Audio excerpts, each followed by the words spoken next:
Good morning, everyone. My name is Danielle Perozzi. I would like to talk to you about a topic that many young people deal with these days.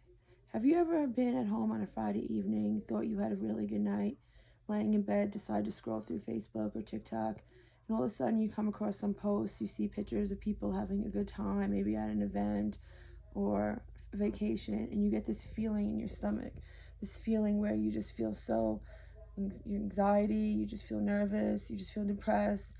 And then that day that you thought was so good, all of a sudden you just thought was so bad, and you think your life is just so bad. Well, that feeling is called FOMO, the fear of missing out. I decided to talk to you about this topic because I have read many articles and studies about how social media and FOMO has affected mental health of young students as well as social media users.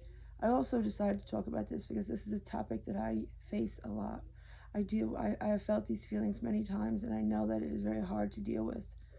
So in this speech, I would like to explain to you what FOMO is, what causes it, what it does to your body and your mental health, and what are some ways to avoid it.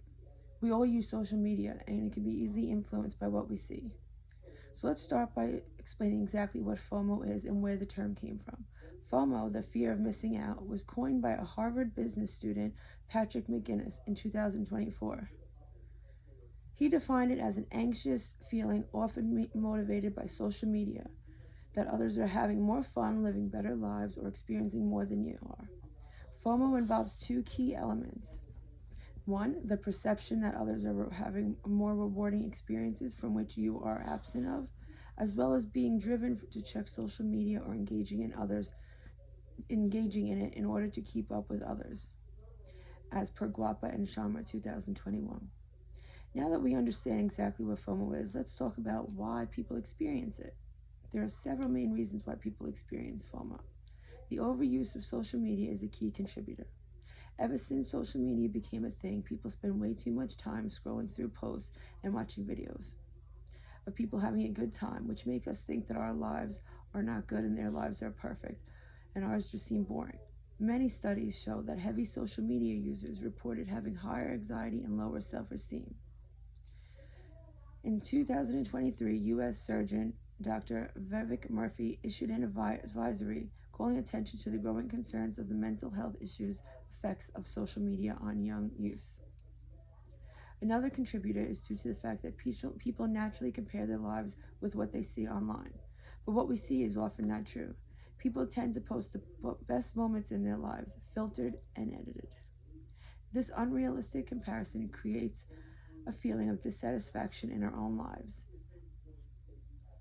and stress. The fear of being excluded is another main contributor to FOMO. Many young people fear not being part of the in-group, not being left out or not part of social groups or activities. Due to this fear, they're constantly checking updates, even when it makes them unhappy. It creates a vicious cycle. You scroll more, which creates more FOMO, and then FOMO knowingly leads to more FOMO. As helpguide.org states that the humans are programmed to need, belong, and prone to being it. It's a preventable survival instinct that may have been fatal to us to be outside the group, which may have existed in early days, as per helpguide.org. Understanding why FOMO happens is only the first step. Let's look at the devastating effects of this issue and what can be done to stop it. FOMO has been known to destroy your psyche, creating anxiety, jealousy, or dissatisfaction with his or her life. It creates the necessity to check phones at any time, which can lead to difficulty sleeping, poor concentration at school, and even addiction. The Cleveland Clinic claims that FOMO reduces self-worth and leads to the tendency to feel sad, guilty, or ashamed when you feel that other people are living better lives.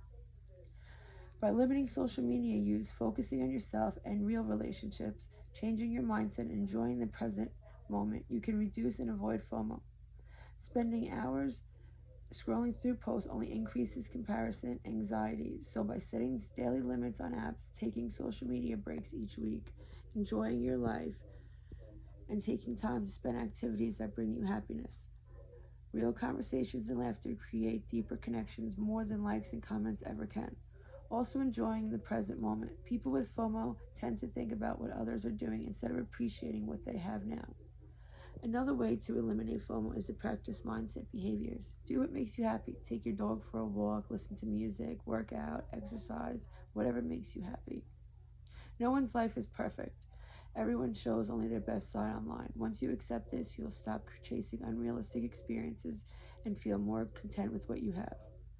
FOMO is more than a feeling left out. It is a modern day epidemic fueled by social media that causes significant psychological anxiety, affecting our self esteem and overall life, that once understood can be managed through intentional, mindful, and living in the moment.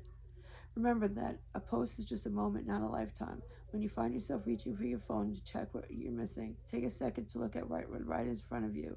Don't let scrolling steal your present moment. I challenge you. Be the author of your own story rather than a spectator of someone else's. Thank you.